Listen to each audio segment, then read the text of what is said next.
नख आपण जीवन अनेक कथा कहे दर्शक बंधु कौन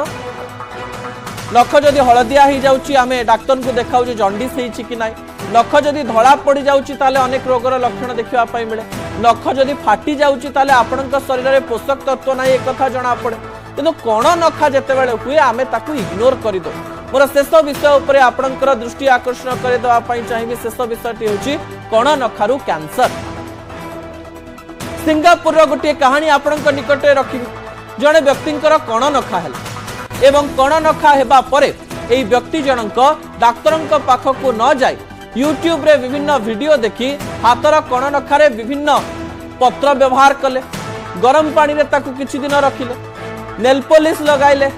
यह हेउची 2024 नवेम्बर मासर कहानी एवं एई समय देखिबा पाई मिलिला जे एई घाटी बढ़ी बढ़ी गोटे बड़ घारे परिणत हैला एवं शेष में जना पड़ा जे कण नखा कैंसर रे परिणत हो जाइछि एवं तांकर आंगुठीर अधा अंश को संपूर्ण काटी देवा पाई पड़िला एथिरु थिबा जने डाक्तर एहाकु नै निजर मत रखिछन्ति से मत रखिछन्ति अनेक समय आपण देखिबे आपण नख काटुवा समय नखर कोनोसी जगह रे जदि आपणकर पेन होउची ताले किछि दिन आपण अपेक्षा करि पारि जदि कण नखा होई नाली पड़ी जाउची सामान्य फुली जाउची आपणकु डाक्तरंक परामर्श नेबार आवश्यकता रही घरोई उपचार करबा पूर्व बहुत थर चिंता करंतु नेल पॉलिश भली केमिकल को कण नखारे व्यवहार करंतु नाही कण नखा किछि दिन परे भल होई जिवो भाबी रुहंतु नाही 3 दिन अधिक समय कण नखा द्वारा आपण जदि कष्ट पाउचंती तबे शीघ्र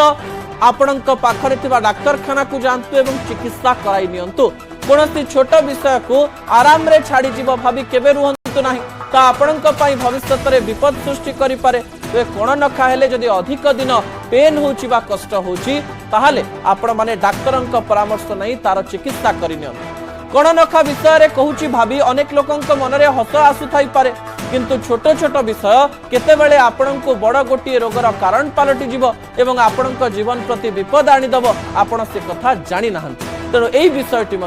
आपण मानक पई गुरुत्वपूर्ण अटे असल कथा को एठी रखुची आसंता काली राति 8 रे आपणक सहित पुणी देखा हेबो रहुची नमस्कार।